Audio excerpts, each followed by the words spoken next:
So welcome back to this little video that we're going to have a look at.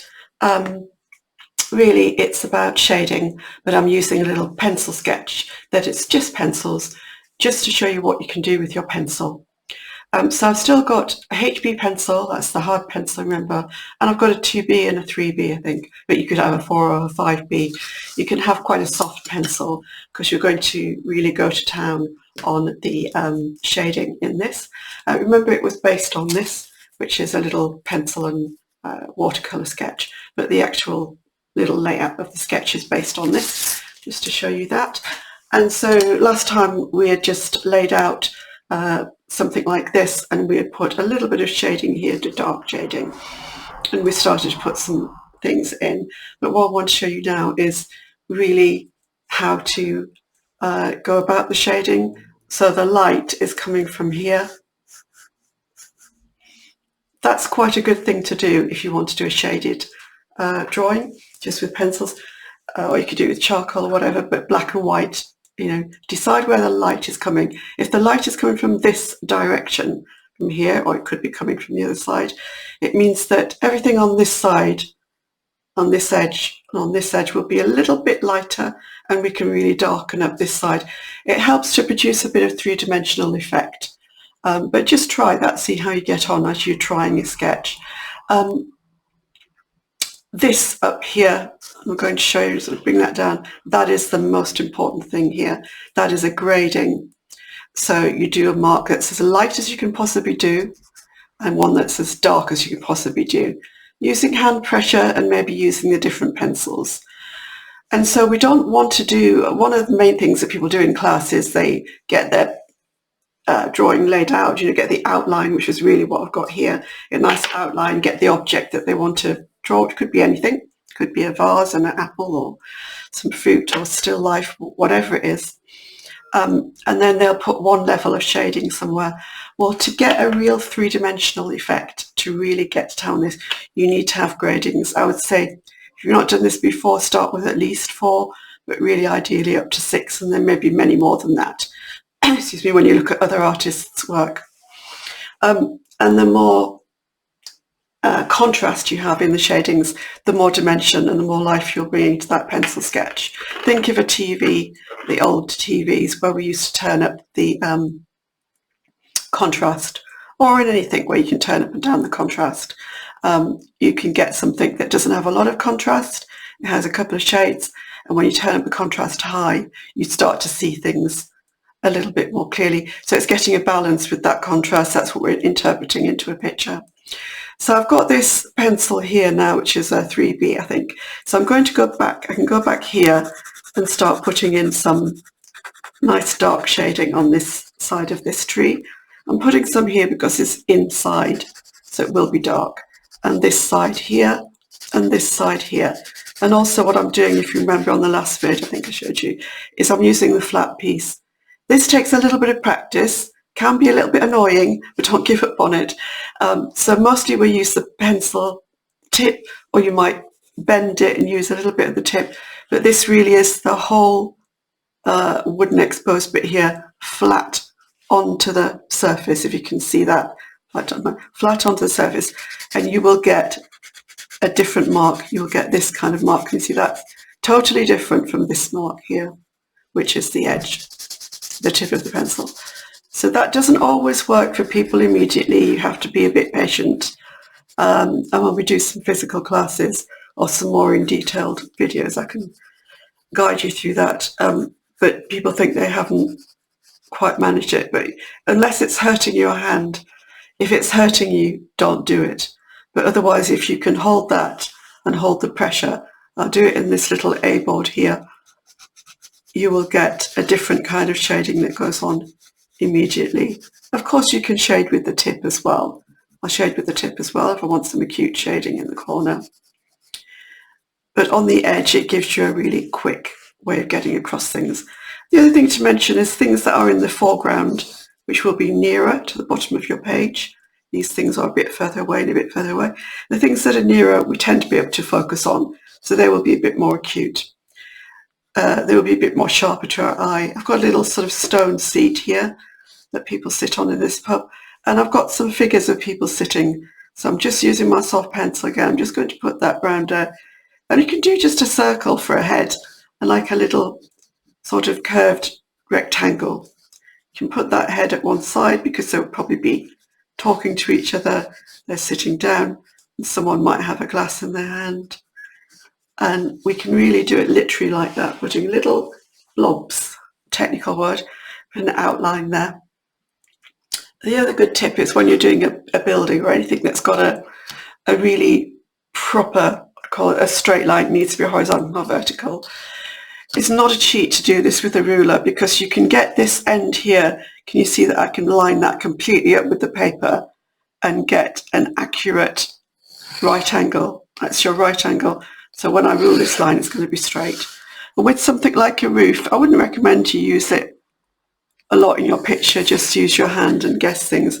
But when it's something like a roof or something that needs to be absolutely straight, and we know that as a viewer it would be absolutely straight, then we want to put some sort of line there so we can make it straight. And then we go on to use all these different levels of shade to really bring the drawing out. Underneath the roof will be a bit darker because it's just shading there a bit. So again, I'm going to use the side of my pencil, quickly bring that across and create some shading. You can blend this with a blending stick or with your finger. If you don't mind getting the pencil on your finger, but if you don't like that, use a blending stick. And then we'll have all sort of patterns in here of the stonework. The roof is not thatched on this particular building, it's kind of a brick, so we can do some sort of brick effect, but it is a stone building, so we can do the stones big and small, mix them up a bit, put a bit of shading on there. Also, where something hits the ground building, there tends to be a darker area. If we put a little bit of shading in there, you'll see that it immediately now places it on the ground. Even with this little A board, put a little bit of shading and drag something across. It puts it on the ground a little bit. Where these people are sitting down, underneath the seat area where they're sitting, there'll be a little dark area. Put that in, drag it across. See, immediately now it looks like they're in situ, they're sitting there. If I put a little bit of dark under here as well, because this is quite near to us. See, that makes it more a little bit in focus. Should probably be at the same level as the edge of this tree to make a bit of sense for us as the viewer. Little details on here, grasses growing up around here and around the tree. Good tip with this is also, it's just technique. Anyone can learn this.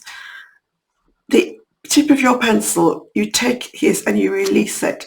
As you release it, it gives a normal, a natural tailing off, as it were, of the shape that you're, and vary them. Don't put a pattern of all equal size and equal distance. It will look false. Vary where your hand is and where you're putting these grasses shape, but put some long grasses, maybe some little small ones as well. Maybe some ones up here. And you'll start to see now. Now, we said that the light was coming this way, so the light's coming from here. You can put the light from either direction, but choosing a direction will really help you, putting some dimension of shading. Light's coming here, so this side of this lady sitting here is going to shade down. A little bit shade down here as well, and some shade down here.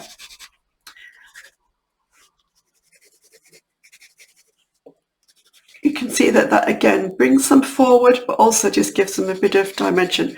Take a bit of shading to the bottom where they're seating, and a little bit in here. Over to the building, we've got a window here, which I'm just going to do by hand. You could use a ruler, but say don't go overboard with the ruler. It's an old building. It doesn't matter if all these things aren't exact. It's quite nice if it looks a bit crickety. And then, or rickety is it? And then put in the window panes. There's a little bit of reflection there. We can just pop that in. I think there might be a window sill on the outside as well. It's a very old building. And up here, again, we've got some shading, but as I said before, this is kind of one level. So I need to go in there and vary that. Really, really near the top there, it's going to be darker than this. So it's darkest, dark, dark, still lighter. It gets a little bit more light as it comes out. Put that in, we can see it's taking shape now. Go over to this sign. put the sign in just a little bit more.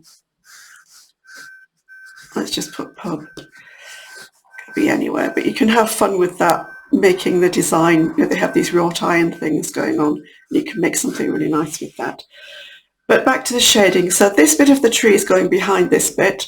So I'm going to catch the edge of this, but I'm going to put some acute shading right in the corner here. See that that's going to... So what that does is a secondary layer of slightly lighter and just bring it out with hardly a touch light. So what that does is as well is you can see that immediately puts this in front of that. That is now behind. That's just the cleverness of varying shading. So I'll go down the edge of the building, put a little bit more shade just to really justify where the building is, just to pick it out a little bit. A little bit more sharper on the A board, and we can put, let's just put food. And these things that are behind, some grasses and things. Also a very good trick on here is when you've got something in the distance like this, just to bring a little bit of a swirly line. You can break it up, but just bring a line. See, it just creates a little bit of backward illusion of things going backward. Going back to the tree, I'm going to put on some squiggly lines here because the tree is going to have a few leaves on it. I think it's still summer, not quite autumn, but they're just wrapped around this tree because the top of it's up here. But just put some little bits of detail in there, and then you can shade those in a little bit, not too heavily, just gives it a bit more texture. Coming back over here, these people are in the front. There's some more people over here, but I'll put them in very lightly. But the people that are in the front, let's put something on them, just looks a bit more real. And they've got glasses in their hands maybe, or something, some suggestion of what's going on. And we'll shade that down. And this would be, you would pick out all this stonework and do a little bit of shading work within that. I'll just do some varied shades within that, just to bring out that brickwork. When you've done quite a bit of work over here, what you might notice is down here suddenly doesn't look as dark as it did.